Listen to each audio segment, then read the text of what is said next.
The president ticked a box, fulfilled a promise, made several Republicans happy and put a big smile on the Israeli Prime Minister's face when he announced that he will move the U.S. Embassy in Israel from Tel Aviv to Jerusalem, as well as recognizing Jerusalem as Israel's capital. It's a move that the president had promised to deliver from way back when he was just candidate Trump.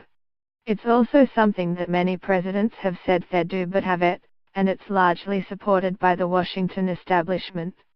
The White House says it's merely a recognition of reality, and while it will cause some disagreement, leaving the embassy where it is will not lead to peace in the Middle East. The reaction was swift. The UN and leaders from around the world denounced the decision, and U.S. embassies and consulates were put on high alert. Palestinian President Mahmoud Abbas says the decision is a reward to Israel that encourages continuing occupation of the Palestinian territories, and that the U.S. can no longer be a mediator in the peace process. Remember that the Trump administration has promised to solve the intractable problem and has tasked the president's son-in-law Jared Kushner with making Middle East peace happen. This won't help much, as the pragmatists would argue that Jerusalem is already operating as Israel's capital in practical terms.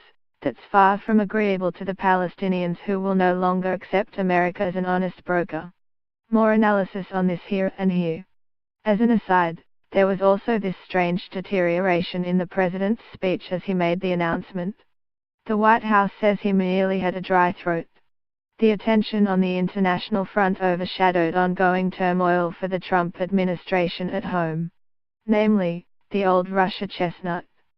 After the guilty plea from disgraced former National Security Advisor Michael Flynn last week, here's one I prepared earlier. The president unleashed on Twitter over the weekend, defending Flynn, and hurling abuse again at the FBI. Once again, the law enforcement body had to defend itself from the commander-in-chief, but much of the focus was firmly on the words in Donald Trump's tweet and whether it opens him up to potential obstruction of justice charges. Defenders of the president say APOTUS can't be charged with obstruction of justice. HMM. The official line of defense out of the White House was that the president did write the tweet. Double HMM. Read that tweet again and make up your own mind.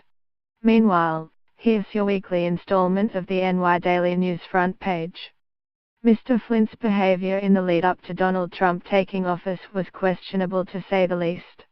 However, a new report from the New York Times suggests that Flynn sent a text message to a former business associate literally during Donald Trump's presidential inauguration that Russian sanctions would be ripped up as one of the incoming administration's first acts, and that a project in which his business partner would work with Russians to build nuclear power plants in the Middle East would be good to go.